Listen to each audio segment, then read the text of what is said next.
So often, if you are a high achiever or a striver, what people tell you is just stop doing that. Like, stop working so hard, stop striving so hard, stop being such a perfectionist.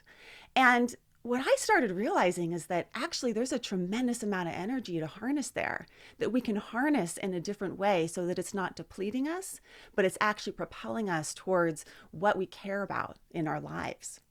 And that's what my research became about. And then eventually my work now with organizations and in private practice. But there's some risks in doing that, right? So you start climbing differently, and it's very likely that you will have thoughts that you aren't good enough. You will have self-doubt. You're going to fall on your face, and people are going to criticize you, and you're going to need to face uncertainty and doubt. What we can do is learn how to continue to move forward when those things show up for us. And that is what psychological flexibility is about. Because what's interesting is that you're actually more likely to experience discomfort when you engage in activities that matter to you. And I imagine that all of you as high performers, you know that. Like, if you look back on your life, the things that have mattered most to you most likely have been the things that have been most painful for you in one way or another, or most uncomfortable. So go down this unhealthy striving checklist as I read them out loud, and we're going to be giving ourselves a score. So it's a pretty quick checklist, but the first question is do you work to avoid feeling that you are not good enough? Give that a check if you relate. Do you keep doing more but never feel like you are doing enough?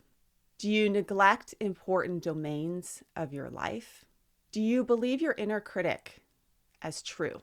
Like, when that critic goes off in your head, do you believe it's true sometimes? Do you avoid taking risks outside your comfort zone?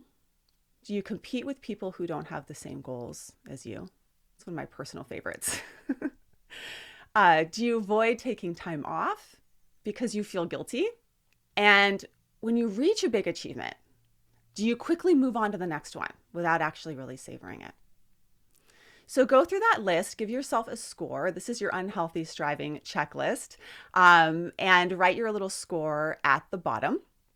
And we're going to be doing a healthy striving checklist in a bit, but just keep note of what your score is there and which one of those you relate to. There's a concept from economics called Goodhart's Law, which I learned about from Sonia Looney, who is a mountain biker and works with athletes, high-performing athletes, which is the idea that when a measure becomes a target, it ceases to be a good measure. Now, here's an example of this in economics. When call centers start measuring how quickly you get people off of the phone so you can get more people through the call center, it causes you to be a less effective customer service agent, right? Because you're just getting people off the phone. You're no longer doing good customer service. When you use your Apple Watch to count your 10,000 steps and you find yourself walking in circles in the middle of your living room so you can get to that 10,000 step mark before bed, the measures become a target, and it's no longer a good measure of you actually probably moving your body in a healthy, engaged way, right? So oftentimes with our striving, and when we become rigid in our striving, we get so focused on the measure as our target, that sort of outcome, that we lose track with the process of it, or why we're even striving in the first place, like what's important to us. And we end up going in sort of these experiential avoidance roundabouts, our own version of walking circles in our living room, right? Where we keep on using our striving to turn away from things like feeling like we're not good enough, or that sort of low grade productivity anxiety that everyone has. Like, I should be doing something, I should be working on something right now, right? And when we do that repeatedly, it can turn us away from our values and actually have us not be engaging in a life that is meaningful and really what we care deeply about. You are human. This is what humans do. We all avoid discomfort. And these are experiential avoidance strategies. We all have our favorites, but it's something that we all do. When it gets in the way of us living our values, it becomes very problematic. So we get into these habit loops of avoidance. The discomfort, the stress shows up, and then we do our thing to avoid the stress. And then there's consequences for us.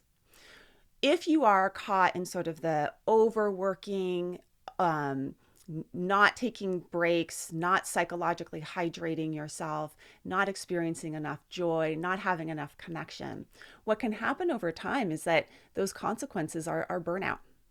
And burnout is when you become so emotionally and physically exhausted by your striving and by also work environments that aren't supporting you in healthy ways of dealing with stress, that you just stop caring.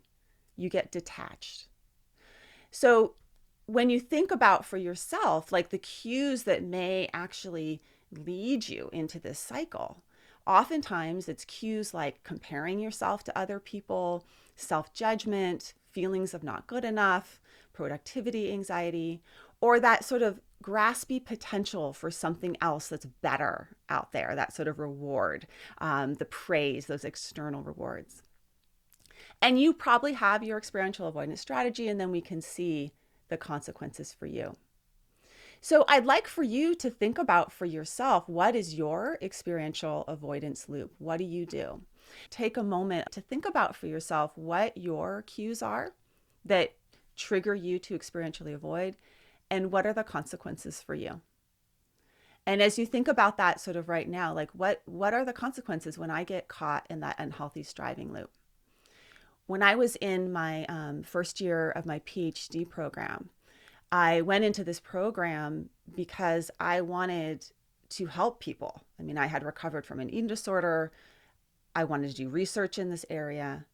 And I got into a group of 7 women PhD students. And you can imagine what happened. I got caught. I got caught in my striving again. Like here it was.